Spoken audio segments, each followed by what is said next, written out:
আল্লাহর একটা কম্পিউটার আছে, বিশাল ক্ষমতাধারী কম্পিউটার, খুবই উন্নত মানের কম্পিউটার। মানুষের কম্পিউটারই আজকাল কি উন্নত সেটা আমাদের কিছুটা ধারণা আছে। আল্লাহর কম্পিউটার কত উন্নত হতে পারে সেটা আল্লাহর লেভেলে চিন্তা করতে হবে, মানুষের লেভেলে চিন্তা করলে হবে না।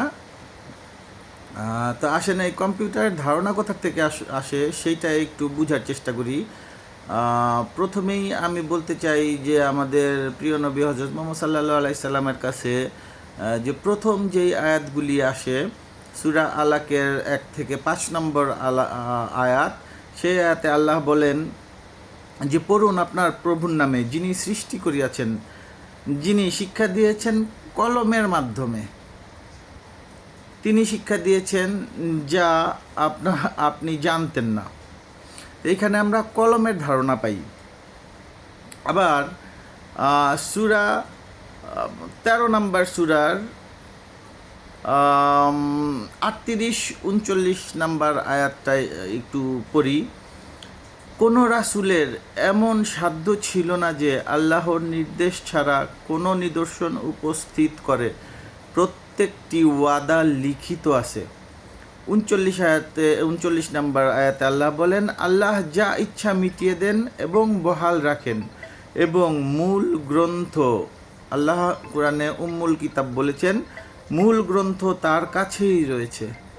এই যে এখানে বলা হইল যে মূল গ্রন্থ আল্লাহর কাছেই রয়েছে, ওই যে কলম লিখছে কোথায়? এই উম্মুল কিতাবে। আর এই সমস্ত জিনিসগুলা রয়েছে কোথায়? যে লাওহে মাহফুজে। লাওহে মাহফুজের একটা আয়াত আমরা পড়ি, যেটা সূরা 85 নম্বর আয়াতে, সূরার 21-22 নম্বর আয়াতে আল্লাহ বলেন যে বরং এটি মহিমান্বিত কুরআন যা সংরক্ষিত আছে লাওহে মাহফুজে। তাইলে এই যে কলম, তারপরে এই যে উম্মুল কিতাব, যে প্রধান গ্রন্থ যেটা আল্লাহর কাছে সংরক্ষিত আছে, শুধু কোরআন না, যাবতীয় গ্রন্থসমূহ সংরক্ষিত আছে কোথায়? আল্লাহ এইখানে এই সূরা 85-তে বললেন যে লাওহে মাহফুজে। এই যে ধারণাগুলি, এইগুলাই কম্পিউটারের একটা ধারণা দেয়, যেটা আমরা এখন কম্পিউটার বলতেছি। আসলে সেইটা এই ধরনেরই কিছু একটা হবে, যেটা আল্লাহর তৈরি, এবং এটা এত আধুনিক কম্পিউটার, যেটার মধ্যে 3G 4G 5G বা আরও অনেক জি আল্লাহ অবশ্যই সৃষ্টি করে রেখেছেন, এবং এটা দিয়েই উনি পৃথিবী এবং ভূমণ্ডল, নভমণ্ডলের যা কিছু আছে সব তাতে লিপিবদ্ধ আছে, এমনটি কিন্তু আল্লাহ বলেন যে এই কিতাবে, এই কম্পিউটারে। এমনকি যে এই কম্পিউটার মাধ্যমে আল্লাহ পুরা মহাবিশ্ব, পৃথিবী সব কিছু পরিচালনা করেন। এইখান থেকেই সব ডাটা ট্রান্সফার হয়। আমাদের প্রত্যেক মুহূর্তের ডাটাগুলি, আমরা কি করি, ভালো মন্দ, সেইগুলি সব মানে সময় মতো সেই কম্পিউটারে সেভ হয়ে যায়, সেই ডাটা সেন্টারে সেভ হয়ে যায়।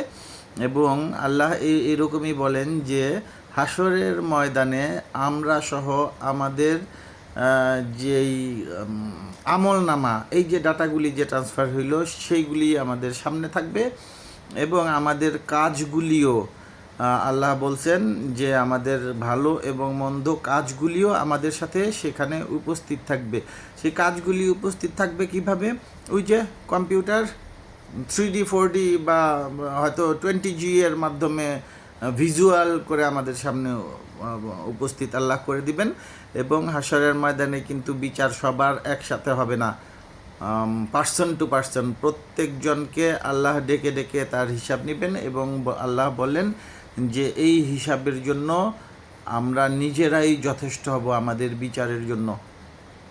আর আল্লাহ যখন, মূল কথাটা হচ্ছে এইটা, আল্লাহ প্রথমে সৃষ্টি করলেন আমাদের নফস, এই নফস আমরা আল্লাহ নফসই বলছেন, কারণ 1450 বছর আগে বা নবীজির কাছে যখন কোরআন নাজিল হচ্ছিল তখন যদি কেউ বলে প্রোগ্রাম, সফটওয়্যার বা হার্ডওয়্যার, এই ধারণাগুলি কথাগুলি বললে কেউ বুঝতে সক্ষম হবে না। এখন যদি আমরা বলি যে আল্লাহ কিন্তু প্রথমে তৈরি করলেন আমাদের সফটওয়্যারকে, আমাদের প্রোগ্রামকে।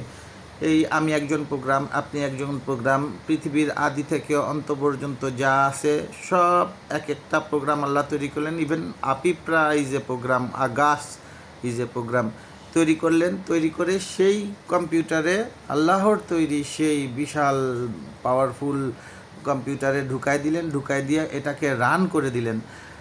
সেই যে রান করলেন এই প্রোগ্রামগুলি, আমাদের এই নবসগুলি, আমরা যেটাকে নবস বলি, সেই নবসগুলি সেই প্রোগ্রামের ভিতর একটা ভিজুয়াল জীবনযাপন কিন্তু আমরা করছি প্রত্যেকেই।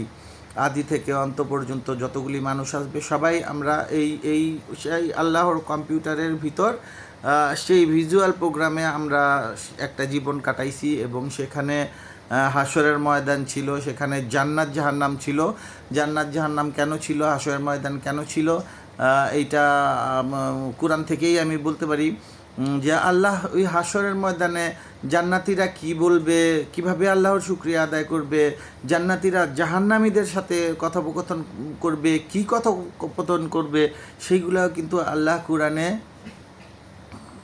উল্লেখ করে দিয়েছেন যে এইভাবে হবে, সব কিছুই এইভাবে হবে। আর মূল কথাটা হচ্ছে যে এই যে আমরা আমাদের একটা ফুল জীবনযাপন করলাম, আমরা আমাদের যে নসিব বলি আমরা, নসিব, এই নসিবটা কিন্তু সেইটাই।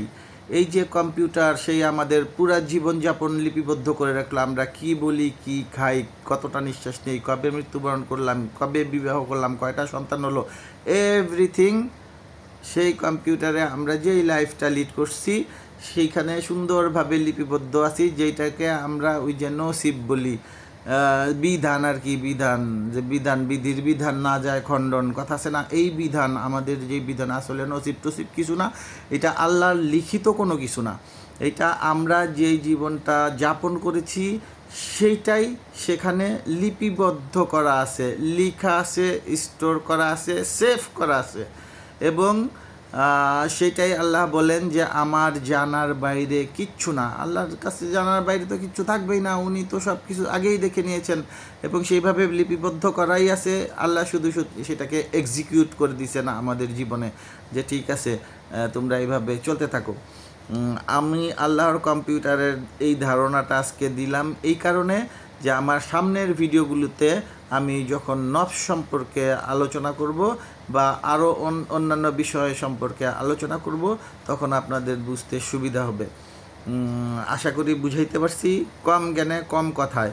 আরও বিশাল আলোচনার দরকার পুরাপুরি ব্যাখ্যার জন্য। তবে আমার ধারণা আপনারা আধুনিক যুগের আধুনিক মানুষ অল্প কথাতেই বুঝতে সক্ষম হয়েছেন। দেখতে থাকুন, জানতে থাকুন। নামাজ পড়তে হবে আর কোরআনটা পড়তে হবে। ধন্যবাদ। সালামুন আলাইকুম।